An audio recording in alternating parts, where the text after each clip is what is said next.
Hi everybody, how's it going today? Thanks for watching another video. I'm by our manure building here. We're going to be pouring some concrete here this morning. You saw in the last video we were tearing the concrete out here. We've got about 2/3 of this area formed out. Got the floor heat tubes in, insulation down, rebar in. And I'm going to get this poured here this morning. The truck should be here any minute. We got some rebar pins in that's to help us with height. So where I'm standing here right now, this is where we pile our sand after it comes out of our separator. And from here, all this liquid needs to slope to the manure pits over there. And then the same thing over there where the sand comes out of the separators. That all needs to slope back to this area. But part of the reason we were doing this in 2 pours is to make sure we got our slopes right. So we're doing everything where water and manure will be running. We're pouring today, and then the area where we're turning all the time, we're going to pour that tomorrow. We're going to pour this morning, strip the forms this afternoon, prep this area this afternoon, and then in theory pour that tomorrow morning is the plan anyways. So we've got this conveyor in here right now. So we're running our equipment at the moment. We'll try to get our manure pit pumped down as much as possible. And then we'll pull the conveyor out, shut everything off, get the truck in here, and get this thing poured. I think we're actually planning to start in this area. He's got a contractor here working with us today. Keith is his name. He's got like a little concrete buggy. Got a little concrete buggy. We'll unload the concrete in that buggy. He can drive that around the backside. We're going to try to get 10 to 15 feet done from the back, and then we'll be coming in. We'll pull the conveyor out. It takes about 5 minutes, and then pour the rest from the big door here. He's got a long chute. We can connect to the chutes on the concrete truck, so we'll see how that goes. Tomorrow morning's pour will be easy. Today it's going to be a lot of raking, so I've asked a couple of our guys that have their day off today. They're going to come help, so we're probably going to be with probably close to 10 guys in total, with because Keith's got a couple guys with him also. Try to make sure we keep moving at a good pace, because we're going to have to do quite a bit of raking by the looks of it, because there's a few areas here where we're not going to be able to reach easily, but not quite worth it to get a pump truck out here. So we'll see how it goes.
I'll just come out myself. Okay.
Looks good. We'll get a good job today.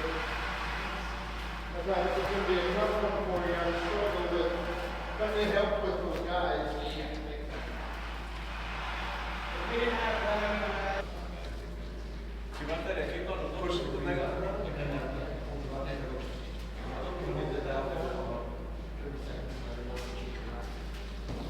Close up the door. Yep. I'm coming over that way. Up. Right? Up a little bit.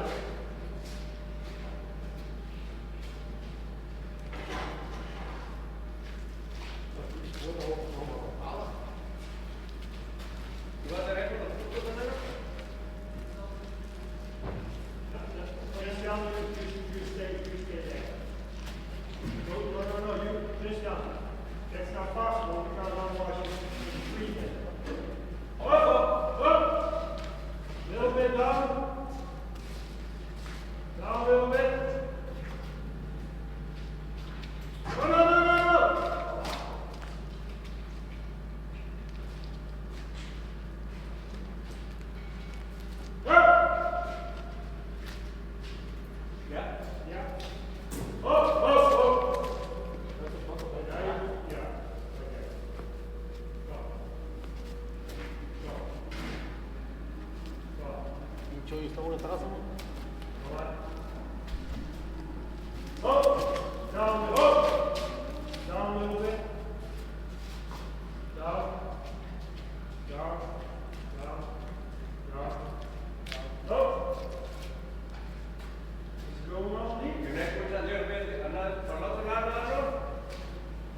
the next day here.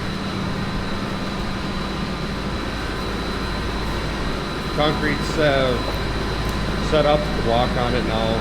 Could walk on it last night. I came over last night because there was a little bit of manure leak in there, but that's dried up already.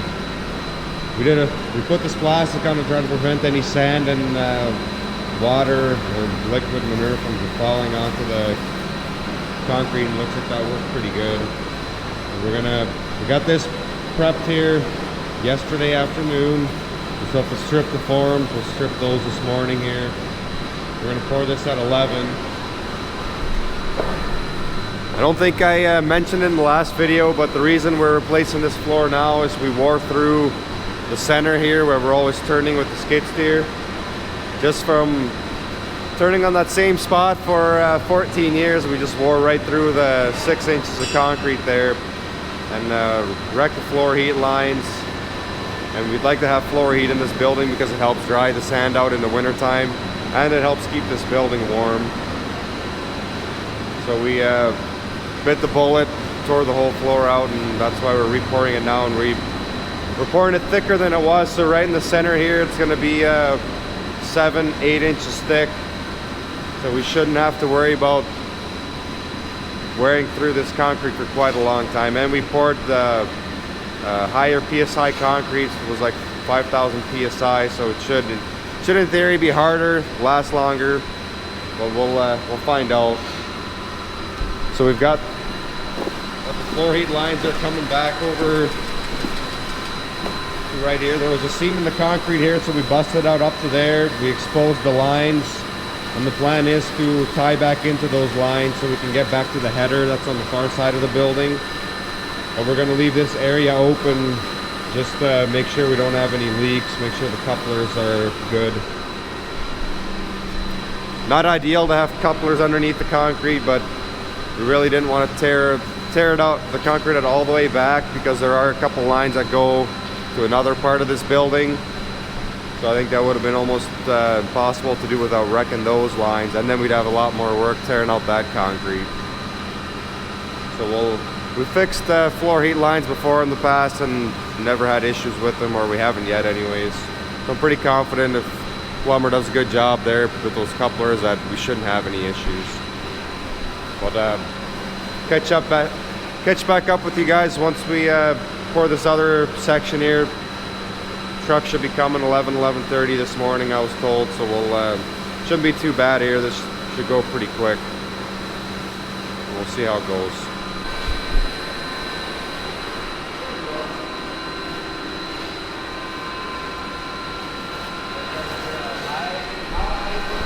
It's a couple days later here. I thought I'd show you guys the finished product.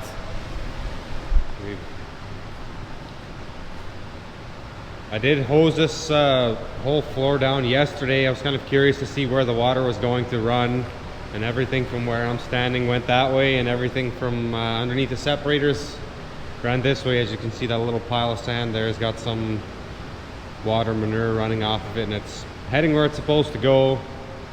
It looks like things turned out pretty good. They did put some chloride in this concrete, so they told us to try to stay off of it for 7 days.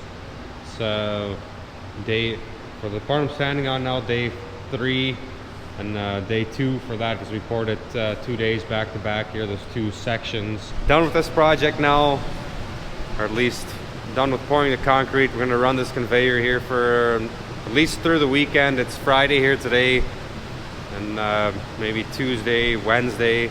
Wednesday is exactly 7 days. So we'll start tearing this conveyor out then, and hopefully get things back to normal in here. We did leave a little area. I can show you that quick.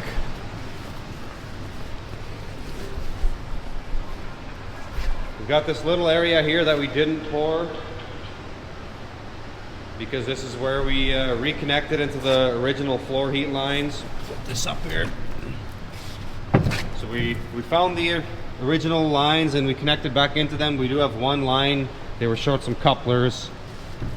So there's one loop out of the 7 not yet connected, but the other 6 don't seem to be leaking any. We haven't lost pressure here the last couple days with this running.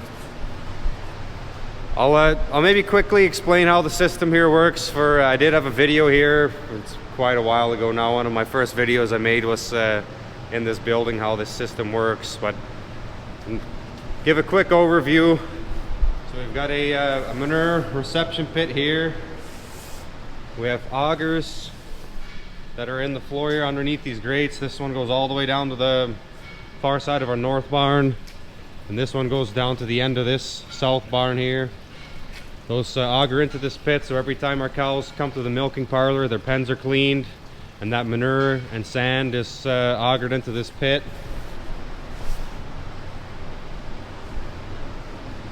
And then a sand and manure mixture gets pumped up by one of these piston pumps. We run one at a time.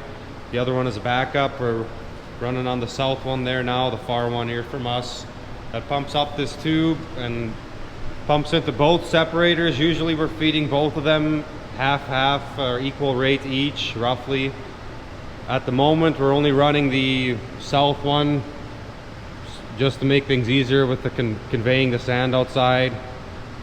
But normally we'd be going into both of these separators half like I said, and then we're actually diluting that raw manure and sand with liquid manure from our solid manure screw press up there. So we're separating solids from solid manure from liquid manure. Solids go out the building, liquid goes into our separators and helps dilute the manure to help settle out that sand. That mixture of liquid manure, raw manure, and a little bit of sand still is in the manure at this point, goes out the back of the separators here, goes through a trommel that catches any hoof blocks, ear tags, anything that might be in the manure that could block our manure pumps up. That gets brought out, screened out through this drum in here. Then it goes through this pump. It's a above ground pump. This pump is designed to handle sand. Pumps through a hydrocyclone up on the top of that separator there, and that essentially the manure goes around really quick. Sand settles out on the outside and the liquid goes out the top, and then that goes over to the pit on the far side, so that the majority of the sand is separated by our separators, probably 90 to 95%, and that hydrocyclone is separating that last 5 to 9%, 10%. So we're separating about, if the system's working right, about 99% of our sand. Fairly consistently. So we'll come over to the far side here. So the liquid from that hydrocyclone ends up in this pit here. This pit is pumping up to our solid manure separator. So first the sand is separated and the manure ends up in this pit. Then we're separating the solid manure from liquid manure with a Dota screw press that's up there. The liquid is gravity fed into the separators, which is why we have it sitting up there on the stand. The solids are conveyed out the back of the building. So we've got one conveyor takes it up, another conveyor takes it up and out of the building, and that is covered where the solids are dropping, and there's a door on that also. We added that a couple of years ago. And then essentially the way the system works is that pit that's feeding our solid separator is always full, and whatever the solid separator is not taking is overflowing through pipes in the wall there into this pit, and this pit is pumping out to our manure storage. And we also have manure from our heifer barn coming into this pit. So that white 8-inch PVC pipe that comes up out of the floor there, we added that a couple of years ago when we renovated our heifer barn to put free stalls in there. So the manure from that barn comes into this building as well, comes into this pit, and then all that manure gets pumped out to our manure storage essentially. So with us only using this one separator at the moment, so we also collect all the rainwater from the farm, from all the barns, manure storage, solid manure storage, silage storage, all of that. Anytime it rains, all that rainwater is caught into a it's caught into a storage pond separate from our manure storage. So we're currently separating sand with only rainwater, which is why we're able to use just one separator. but we wouldn't have enough rainwater to do that year round. At the moment, our ponds are full. We have probably 2 to 3 million gallons of rainwater, but it takes quite a bit of liquid to dilute that raw manure to get the sand to settle out. So normally we run that screw press to get the liquid, and that would run 75 to 80% of the time, and then about 20% of the day we'll use rainwater. So a couple hours, 4 hours actually, throughout the like 20 to 22 hours that we're running this equipment, we're running on rainwater or parlor wash water. So all the water from the parlor area, all those sinks, all the floor drains, all that water is also collected separately, and we're able to use that in this system also. So trying to maximize the use of water and minimize the use of fresh water in here is the idea behind those things there. And the idea behind the solid manure separator is the thinner you can get that raw manure, the easier it is to separate out the sand, which is why it's more difficult in the wintertime, because the manure is thicker to begin with, because cows are drinking less and it's colder. So it's in the wintertime especially important to make sure that this equipment is running as efficiently as possible to maximize the sand separation.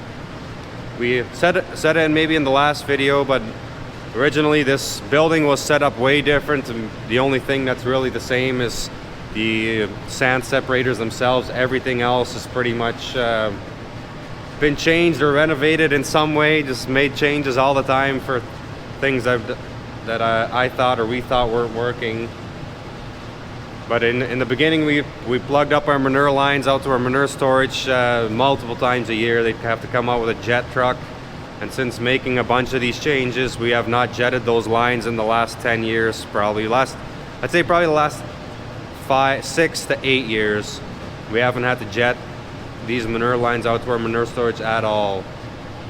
So that tells me we're doing a pretty good job at separating the sand. And in our liquid manure storage, when we empty our ponds, there's a little bit of sand at the outlet of the pipe, but it's almost nothing. They spend maybe 30 minutes with their agitation boat and it's all mixed up already. And it's the really fine sand that's difficult to separate, so we use fairly coarse sand. Helps keep the sand dry in the beds, but also easier to separate and easier to get dry coming out of the separator because it drains quicker, because it's coarser particles and the waters can weep out of it more quickly. So, quick explanation of this building. There's a lot going on in here, but really since we made all these changes, just keeping an eye on the speed of that piston pump feeding the separators is the biggest thing now, and we're maybe tweaking that just a touch throughout the day. Before it was way different, and I could maybe do a video on that at some point, otherwise it's just gonna get too long here. But we'll end this video here. I appreciate you guys watching. Questions, comments, post them down below, and hopefully we'll see you in the next video.